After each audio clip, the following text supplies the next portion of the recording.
Well, happy Tuesday, everyone, and welcome back to Save Money Saves You, where we save our money so our money can save us and we have fun along the way. I am Kendra. Hello. And today I am emptying my coin purse, replacing my quarter minis, and getting things ready for a Teeny Thursday. And I thought this is a good time to have story time and share with you all what has been going on since I finished school and a little bit before that. This is going to be a very vulnerable video for me, but I feel it is necessary to share for anyone else who may be going through hard times and things similar.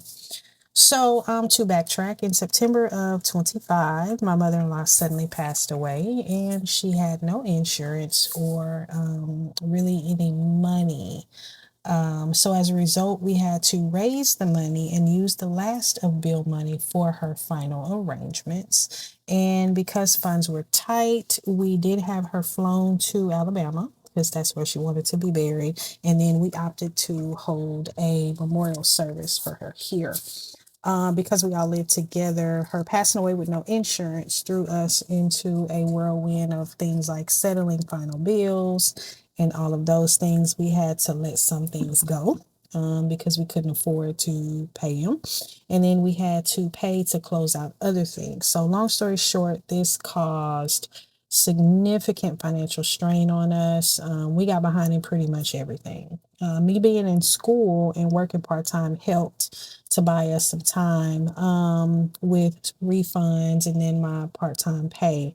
But then came graduation in March of this year. And if you have ever been to college, then you know with graduation comes the end of school refunds and on-campus jobs. So I'll be really honest. Initially, I thought I would find a job pretty quick, but that did not happen. And you do not have to go far to know how terrible this job market is right now, right? So over the next 3 months, prior to graduation, March to June, I spent countless hours applying to jobs, tailoring the resumes, doing all of the things, updating my LinkedIn, you name it, I did it. Meanwhile, we're getting further and further behind. Now, side note, my husband is now the only income coming in at this point, but it is enough to cover the rent and a few small things, but not much after that. But we're thankful that during this time, there was enough money to keep the roof over our head because this would have been so much worse if we couldn't even pay rent, right? So, fast forward to June of this year, our family gets dealt a blow that absolutely stopped us in our tracks. My father passed away suddenly, and yeah, that one hurts a lot. So now we have to get home to Houston, and thankfully, family came together, covered our flights and our bag fees because without that, I promise you, there would have been no way we would have made it. So I'm so thankful for family, and a very, very big and special thank you goes out to one who I'm certain is watching. You know who you are, and I appreciate you so much.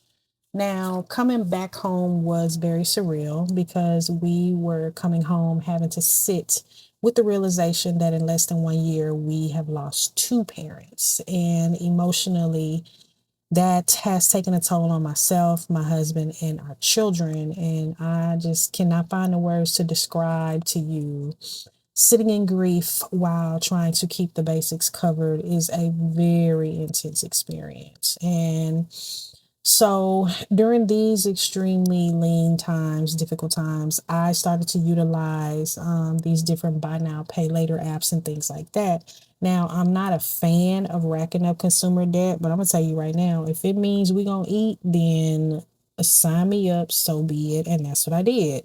So I used Klarna, Afterpay, Affirm. I leaned into the Cash App loans, all of those things to keep things afloat, right? So I focused on what Dave Ramsey calls your four walls, which is your shelter, transportation, food, and utilities. Now, anything outside of that just didn't get done. Okay, so during this time, there wasn't any money to save. I didn't have no coins to count, like we had nothing.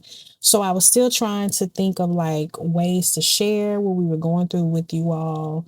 But I just couldn't bring myself to talk about it. I was just emotionally just spent and still am in a lot of ways. but trying to move my feet and get things done in spite of. Because one thing that we believe is that our story is always meant as a testimony to help encourage and lift someone else. And so that is why I'm choosing to share this now, right? So in July, I'd say things got worse because all of those things that I was using to get us by were no longer available to me, right? I had maxed out the Cash App loans. I couldn't take any more buy now, pay laters. Food dwindled, utilities got cut off. Like, listen, we still don't have Xfinity TV or Xfinity Internet to this day, but I promise you that's okay because I utilize resources to find ways for us to stay connected, and that is what we're doing. And so I really had to start leaning on the resources in the community. Like I went to food banks, I got the schedule printed out. I know where to go on Monday, Tuesday, Wednesday, Thursday, Friday, and Saturday. And that is what I do. And I have no shame because at the end of the day, we gonna eat and we gonna have what we need. And that is what I did. We also applied for food stamps. Ironically though, y'all, like the day of our food stamp appointment was the day my dad passed away. So we are sitting in this food stamp office. I am trying not to lose my mind. I'm trying not to just be hysterical because we literally are trying to get food stamps and sitting with the reality in that moment that my dad passed away just what couple of hours before that, like crazy. And we needed stamps, so I wasn't gonna reschedule. I just apologized to the caseworker when we got back there and was like, "Hey, I'm just letting you know if I bust out in tears, this is why." And hey, they was great. That they was like, "We understand." So after all of that, they only gave us $100 for a family of four. We took it because that's $100 more than we had, and so we did that. And then we found ways to get help to pay the utilities. I am signed up for DoorDash and Uber Eats, but and Flex, but you got to have money in order to run those things, right? And so there was days we had nothing, okay? Nothing. Like the gas light is on in both vehicles, and I'm not making it to DoorDash because I got it. So we just couldn't. So we counted coins, we drained whatever little money we had saved in the cash envelopes. We borrowed from family sometimes, not all the time, because we really don't like borrowing for friends and family, especially since there wasn't an end in sight at the moment. So we just did what we had to do, and we still doing what we got to do, and doing our very best not to borrow. And so we just keep it moving. And a lot of our family and friends still have no idea how bad things got for us, right? But through all of it, we made it. The cover, and we are still making it. Correction. The covers may have been bare and lean, but we never went without eating. Now, it may not have been what we wanted, but we had food. And one thing I will say is that God has and is sustaining us through these lean times. But I would be lying if I said it was easy. Because even though our faith is in God, this has been one of the hardest seasons in our lives, but we're still here and we're still standing. And that's what I want to share with you, that no matter how bad it gets, you still here and you still standing, right? Now, this story isn't all doom and gloom. There is sunshine through the clouds. So, in June of 2026, after trying for 32 years off and on, I finally graduated with my bachelor's degree. I ended up getting a degree in finance. That is not what I started out as when I went to college initially. But hey, life has a way of pivoting you and moving you into other directions, right?